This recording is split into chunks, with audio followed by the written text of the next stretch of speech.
Om Swastiastu, perkenalkan nama saya Ayu Cahya Dewi dengan NIM 2002612022, merupakan dokter muda yang sedang menjalani KKR di Departemen Anestesiologi dan Terapi Intensif, Fakultas Kedokteran Universitas Udayana, RSUP Sanglah Denpasar, periode 24 Januari hingga 6 Maret 2022. Nah, pada kesempatan kali ini di sini saya akan menjelaskan yaitu mengenai airway management.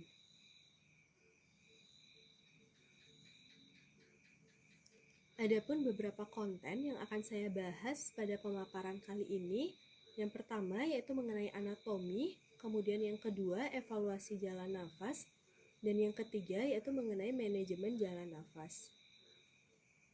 Baik, lanjut yang pertama, yaitu saya akan menjelaskan mengenai anatomi yang diawali dengan respirasi. Nah, respirasi sendiri yaitu merupakan pertukaran oksigen dan karbon dioksida antara udara dan sel-sel tubuh. Proses ini yaitu meliputi ventilasi atau inspirasi dan ekspirasi, difusi oksigen dan karbon dioksida, serta transport oksigen. Nah, untuk sistem respirasi sendiri yaitu anatominya dapat dibagi menjadi dua, yaitu saluran nafas atas dan saluran nafas bawah yang dibatasi oleh trakea. Untuk saluran nafas atasnya yaitu terdiri dari faring, epiglotis, glotis, vocal cord, dan juga laring. Sedangkan untuk saluran nafas bawahnya yaitu ada trakea, bronkus, alveolus, paru-paru, dan juga pleura. Pada sistem respirasi juga melibatkan beberapa otot pernafasan, yaitu untuk otot inspirasi utamanya melibatkan dua otot, yaitu ada otot interkostalis interna dan juga otot diafragma. Sedangkan untuk otot inspirasi tambahan atau yang membantu dalam proses pernafasan inspirasi, yaitu ada otot scalenus dan juga otot sternocleidomastoideus. Nah, saat pernafasan biasa, yaitu ekspirasi tidak hanya memerlukan kegiatan otot, namun dia cukup memerlukan daya elastisitas paru atau yang disebut dengan recoil. Nah, untuk ekspirasi sendiri yaitu melibatkan tiga otot, di mana ada musculus intercostalis interna, musculus obliquus externa, dan juga musculus rectus abdomini. Baik, lanjut untuk yang kedua, yaitu evaluasi jalan nafas. Nah, di mana untuk evaluasi jalan nafas yaitu penting untuk dilakukan anamnesis dan juga pemeriksaan fisik. Untuk anamnesisnya, poin yang perlu kita nilai yaitu adanya riwayat jalan nafas pasien yang harus dievaluasi. Kemudian apabila terdapat anestesi sebelumnya, bisa dilihat catatan anestesi sebelumnya apakah ada permasalahan jalan nafas yang pernah dihadapi oleh pasien. Nah, untuk pemeriksaan fisiknya, yang pertama dilakukan look, listen, and feel. Baik, untuk look, di mana pemeriksa dapat melihat pada pasien apakah terdapat agitasi atau hipoksia, cyanosis, retraksi, aksesori respiratory muscle. Untuk listennya bisa didengarkan apakah ada suara nafas yang abnormal pada pasien, itu seperti snoring, gargling, stridor, atau hoarseness. Nah, di mana snoring sendiri yaitu apabila terjadi dengan lidah pasien yang jatuh ke belakang sehingga menutup jalan nafas. Kemudian gargling apabila terdapat cairan, dan stridor biasanya disebabkan oleh adanya udim. Kemudian dilakukan feel atau dirasakan udara ekspirasi dan juga lokasi trakea dari pasien. Selanjutnya yaitu pada pemeriksaan fisik perlu dievaluasi yaitu kriteria dari Mallampati untuk menilai apakah ada kesulitan intubasi. Nah, untuk pemeriksaan Mallampati ini pemeriksa boleh meminta pasien yaitu untuk duduk tegak lurus apabila pasien bisa duduk. Kemudian pasien dapat membuka mulut dan menjulurkan lidahnya. Kemudian pemeriksa akan mengevaluasi dari mulut pasien untuk menentukan kriteria Mallampatinya. Nah, Mallampati kriteria ini dapat dibagi menjadi 4 kelas. Di mana untuk kelas 1 yaitu apabila terlihat palatum mole, uvula, pilar anterior, dan juga posterior. Untuk kelas 2 apabila terlihat palatum mole dan juga uvula.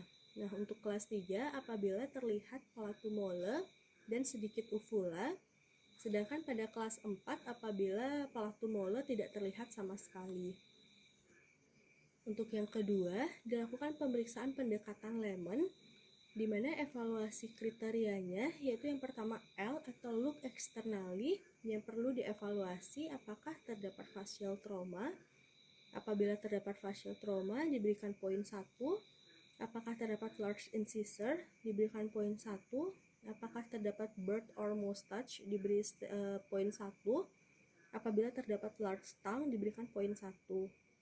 Kemudian untuk E-nya yaitu evaluate 332 rule, yang dimana nanti akan saya jelaskan lebih detailnya. Apabila incisor distance-nya yaitu 3 dapat diberi poin 1. Kemudian apabila Hewitt mental distance 3 yaitu diberi poin 1. Kemudian apabila thyroid to mouth distance 2 diberikan poin 1. Nah, untuk M-nya yaitu dinilai malampatinya. Untuk malampati apabila skor lebih dari 3 diberi poin 1. Kemudian untuk O-nya yaitu obstruction. Nah, apabila pada pasien ketika dievaluasi terdapat obstruksi, baik itu disebabkan oleh kondisi-kondisi seperti epiglotitis, peritonsillar abscess, dan juga trauma, apabila terdapat obstruction tersebut diberikan poin 1. Kemudian untuk N-nya yaitu neck mobility, di mana apabila terdapat keterbatasan dari mobilitas pada leher. Nah, apabila terdapat neck mobility diberikan poin 1.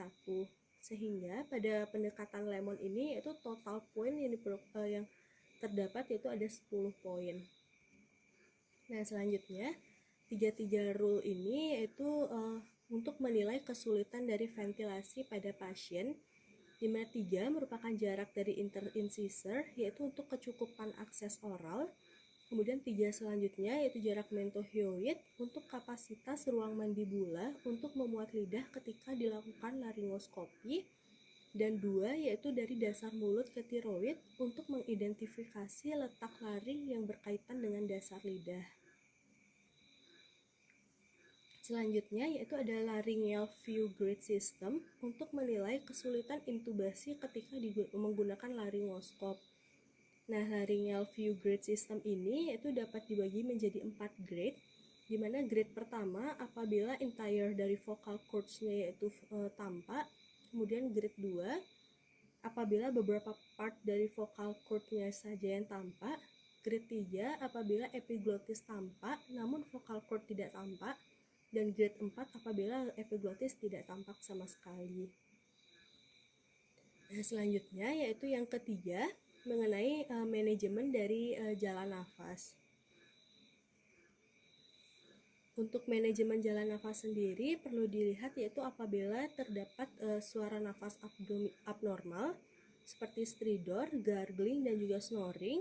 Kemudian apabila ada nafas cuping hidung, kemudian apabila ada retraksi trakea, kemudian apabila ada retraksi toraks, lalu apabila tidak teraba udara ekspirasi.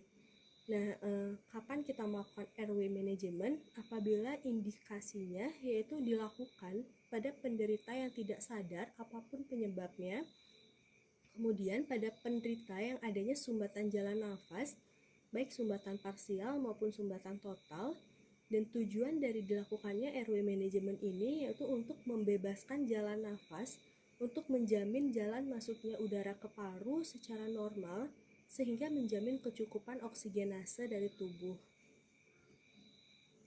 Nah, untuk membuka dan mempertahankan jalan nafas yaitu ada 3 cara. Itu ada cara yang manual yaitu menggunakan triple airway maneuver. Kemudian dengan bantuan alat sederhana yaitu ada OPA dan juga NPA. Kemudian ada bantuan alat lanjutan yaitu supraglottic airway device atau RMA, retroglottic airway device, infraglottic airway device yaitu Combitube, dan juga bisa dilakukan dengan endotracheal intubation.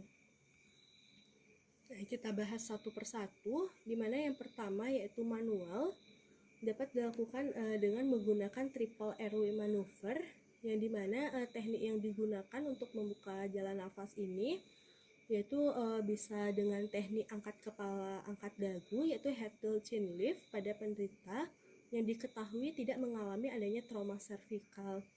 Untuk melihat trauma servikal dapat dilihat apakah ada jejas di atas klavikula atau tidak. Nah, Apabila pada penderita dicurigai trauma servikal, maka untuk teknik head tilt chin lift ini tidak bisa dilakukan, sehingga yang bisa dilakukan yaitu jaw thrust dengan menarik rahang tanpa melakukan ekstensi pada kepala. Untuk head tilt chin lift ini yaitu caranya posisikan telapak tangan pada dahi sembari mengekstensikan kepala ke belakang. Nah, pada waktu yang bersamaan yaitu ujung jari tangan yang lain mengangkat dagu. Hindari mengangkat leher dan hiperekstensi. Kemudian ibu jari dan telunjuk harus bebas agar dapat digunakan untuk menutup hidung jika perlu diberikannya nafas buatan.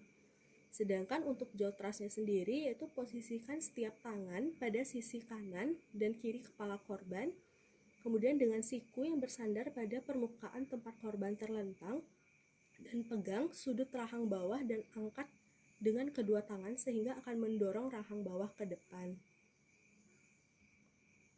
Dan selanjutnya yang kedua yaitu big valve mask, di mana targetnya yaitu oksigen dapat masuk sampai ke alveolus yang selanjutnya akan berdifusi ke darah, dan karbon dioksida yaitu keluar dari alveolus ke udara bebas. Untuk alat ventilasi kantong nafas ini atau big valve mask yaitu seperti sungkup muka, terdiri dari sebuah kantong ventilasi yang selalu mengembang yang di dalamnya oksigen melekat pada sebuah sungkup muka dan katup satu arah. Untuk kantong ventilasi ini yaitu bisa dihubungkan dengan alat bantu jalan nafas seperti pipa endotrakea, sungkup laring, dan lain sebagainya. Indikasi big valve mask yaitu apabila terjadi henti nafas, nafas spontan yang tidak adekuat, mengurangi kerja nafas dengan membantu memberikan tekanan positif pada saat inspirasi pasien. Nah, pada big valve mask ini, ventilasi tekanan positif dengan menggunakan big valve mask dapat dilakukan dengan cara yaitu ekstensikan kepala pasien, kemudian jari tangan pemeriksa membentuk EC clamp, di mana C menekan pinggir sungkup ke wajah pasien agar tidak ada kebocoran di antara sungkup muka dan wajah pasien, dan huruf E yaitu mengangkat rahang bawah sehingga jalan nafas tetap terbuka, di mana untuk gambaran EC clamp tangan pemeriksa itu dapat dilihat pada gambar di slide. Kemudian yang kedua yaitu bantuan alat sederhana, di mana yang pertama yaitu OPA atau oropharyngeal airway. Nah, OPA atau oropharyngeal airway ini yaitu alat yang terbuat dari plastik yang dirancang untuk dimasukkan ke dalam rongga faring posterior di sepanjang lidah. Indikasinya yaitu pada pasien tidak sadar, ada atau tidak ada nafas spontan, dan juga tidak adanya gag refleks atau refleks muntah. Untuk komplikasinya yaitu apabila terdapat muntah, laringospasme, obstruksi jalan nafas total. Nah, tujuannya dilakukannya OPA atau oropharyngeal airway ini yaitu untuk membebaskan jalan nafas ketika teknik head tilt chin lift dan jaw thrust belum mampu membuka jalan nafas secara adekuat dan mencegah lidah jatuh ke belakang. Nah, berikut merupakan ukuran dari OPA yaitu oropharyngeal airway yang disesuaikan dengan umur dari pasien. Untuk ukuran dari OPA dapat dilihat pada slide secara detailnya. Selanjutnya yaitu NPA, di mana NPA ini yaitu nasopharyngeal airway dengan indikasi apabila pasien tidak sadar, nafas spontan, ada gag refleks, kemudian kesulitan dengan pemasangan OPA atau diakibatkan adanya trauma di sekitar mulut, dan juga apabila pasien trismus atau tidak dapat membuka mulut. Kontraindikasinya yaitu pada pasien dengan fraktur basis kranii, komplikasinya yaitu laringospasme dan juga kerusakan mukosa nasal. Tujuan dilakukannya NPA atau nasopharyngeal airway yaitu untuk membentuk jalan nafas buatan dengan ujung di belakang lidah. Nah, yang ketiga yaitu bantuan alat lanjutan, di mana yang pertama supraglottic airway device yaitu LMA, laryngeal mask airway, di mana LMA ini yaitu pipa yang ujungnya berbentuk sungkup dengan balon yang bisa dikembangkan, kemudian dimasukkan ke faring tanpa laringoskopi. Indikasi dari LMA apabila adanya ketidakmampuan penolong memberikan ventilasi dengan alat kantong nafas yaitu sungkup muka, dan juga apabila terdapat henti nafas dan henti jantung pada pasien. Untuk LMA sendiri itu terdapat beberapa jenis, di mana ada klasik LMA, unique LMA, LMA fast track, fleksibel LMA, LMA Prosil, LMA Supreme, dan juga IGEL. Untuk ukuran dari LMA sendiri dapat dilihat pada slide, juga disesuaikan dengan umur dari pasien dan juga berat badan dari pasien. Untuk detail ukuran LMA dapat dilihat pada gambar di slide. Selanjutnya yaitu retroglotik atau infraglotik airway device atau Combitube. Nah, Combitube ini sendiri yaitu merupakan pipa dengan 2 lumen dan 2 balon. Pipa ini dipasang tanpa perlu memvisualisasi pita suara atau blind intubation. Nah, kontraindikasi penggunaan Combitube yaitu pada pasien dengan refleks laring. Nah, satu lumen mempunyai lubang-lubang ventilasi di sisi pipa pada tingkat hipofaring dan ujung distalnya buntu. Satu lumen lainnya yaitu mempunyai ujung yang terbuka. Nah, caranya yaitu balon faring dikembangkan sehingga balon akan berada di antara dasar lidah dan palato molar yang memisahkan orofaring dari hipofaring. Kemudian balon esofagus dikembangkan dan akan memisahkan trakea atau esofagus. Nah, dapat lihat pada slide untuk setiap detail dari cara pemasangan Combitube ini sendiri. Nah, selanjutnya yang terakhir yaitu intubasi endotrakea. Nah, intubasi endotrakea ini berfungsi yaitu pertama untuk memelihara jalan nafas atas terbuka agar lebih paten. Kemudian untuk membantu pemberian oksigen dengan konsentrasi yang tinggi. Kemudian yang ketiga, untuk memfasilitasi pemberian ventilasi dengan volume tidal yang tepat untuk memelihara pengembangan paru yang adekuat. Yang keempat, untuk mencegah jalan nafas dari aspirasi isi lambung atau benda padat dan cairan dari jalan nafas atas. Kemudian yang kelima, untuk mempermudah penyedotan cairan dalam trakea. Nah, untuk intubasi endotrakea ini terdapat kesulitan intubasi yaitu terjadi pada pasien dengan leher pendek yang berotot, kemudian dengan mandibula yang menonjol, kemudian pasien dengan maksila atau gigi depan yang menonjol, kemudian pasien dengan uvula yang tidak terlihat, atau ketika dilakukan evaluasi pemeriksaan fisik yaitu dengan skor Malampati 3 atau skor Malampati 4. Kemudian pasien dengan gerak sendi temporomandibular yang terbatas, dan yang terakhir yaitu pasien dengan gerak vertebra servikal yang terbatas. Nah, untuk intubasi endotrakea ini apabila ventilasi dengan backfill mask tidak memungkinkan atau tidak efektif, yaitu biasanya pada pasien henti jantung. Kemudian apabila intubasi trakea ini dilakukan apabila pada pasien gagal nafas, hipoksia, hipoksemia, sehingga memerlukan oksigen aliran tinggi yang telah gagal dengan alat ventilasi tidak invasif. Kemudian juga pada pasien yang tidak dapat mempertahankan jalan nafasnya sendiri, yaitu misalnya pada pasien koma atau pada pasien dengan anestesia. Nah, selanjutnya yang digunakan dalam melakukan endotrakea itu dapat menggunakan ETT atau endotracheal tube, di mana endotracheal tube ini sendiri merupakan alat jalan nafas yang digunakan untuk ventilasi dan oksigenasi serta menghantarkan agen inhalasi anestesi langsung menuju trakea.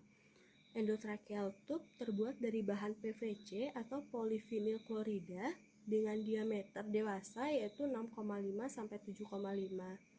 Untuk konfirmasi letak endotracheal tube yaitu di rongga epigastrium yang bisa dievaluasi dengan kapnografi. Nah, untuk endotracheal tube ini sendiri yaitu dapat dilakukan cara untuk mengukur panjang dari ETT, di mana dapat dilihat pada slide yaitu tiap umurnya yaitu dengan ukuran internal diameter yang berbeda, baik itu pada bayi, pada anak-anak, pada dewasa perempuan ataupun pada dewasa laki-laki memiliki internal diameter yang berbeda. Untuk lebih jelasnya dapat dilihat pada slide cara penghitungan dan ukurannya. Nah, kemudian dalam pemasangan endotracheal tube tentunya membutuhkan alat bantu yaitu menggunakan laryngoskop.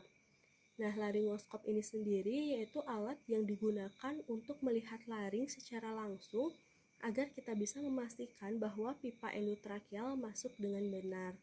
Untuk laryngoscope ini sendiri yaitu terdapat ada yang Black Miller, kemudian Black Macintosh, dan gambar dari laryngoscope dapat dilihat pada slide. Baik, sekian yang dapat bisa saya paparkan dan yang dapat saya sampaikan mengenai airway management. Mohon maaf apabila masih terdapat banyak kekurangan, baik itu kesalahan ataupun pengurangan dalam penyajiannya.